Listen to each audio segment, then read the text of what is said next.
朋友们，大家好！这期视频我们来聊一聊艾草。艾草作为端午期间风俗挂在门头上，有辟邪招百福的意义。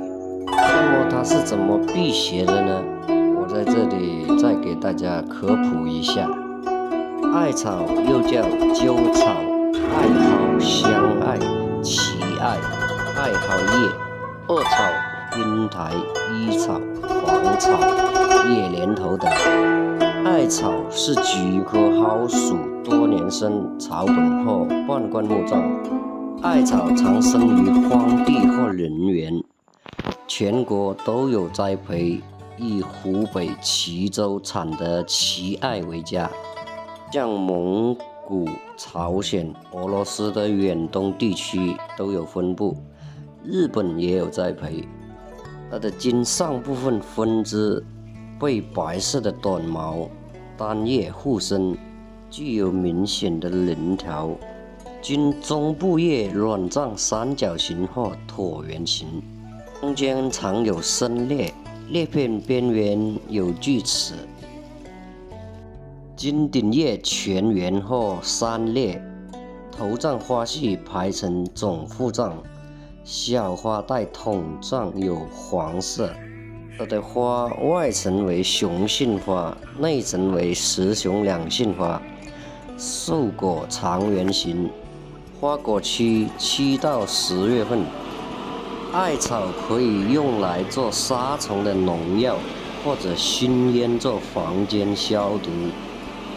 艾草全草可以入药，它的叶子效果最好。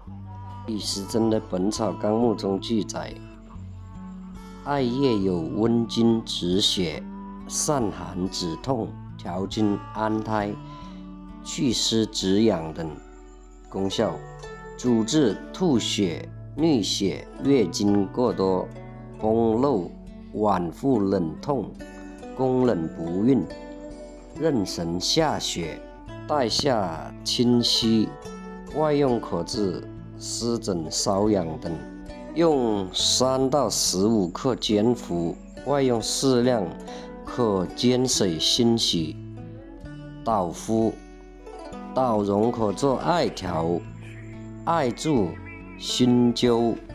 现在运用中，艾叶有止血、平喘、镇咳、祛痰、镇静、护肝利胆、抗过敏、抗菌、抗病毒、抗肿瘤、抑制心脏等作用，常用于慢性肝炎、肺结核、痛经、月经不调、不孕、血小板减少、溃疡性结肠炎、骨关节炎等。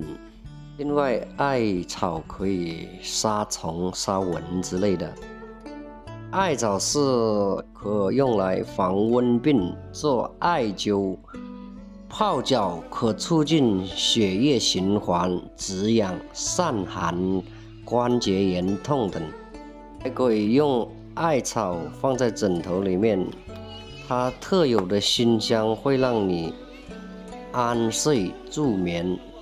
用一张纸把干艾叶包起来做蚊香的话，但是一定要考虑孕妇，孕妇是不能在家里面烧蚊香的。朋友们，你们还知道艾草有哪些作用吗？欢迎大家留言。如果喜欢我这视频的话，请记得给我长按2秒钟点赞哦，或者收藏哦。关注我，我们一起来了解中草药或者一些花花草草。如果对视频的内容产生一些疑问，也可以在下方评论留言哦。在这里不得不感叹我们中国人是非常聪明的，特别是我们的祖先就能把一些花花草草运用得出神入化。朋友们，你们觉得呢？这期的视频就分享到这里了，谢谢大家的耐心观看。如果视频能够帮助到你，请一定记得给我点赞哦。我们下期再见。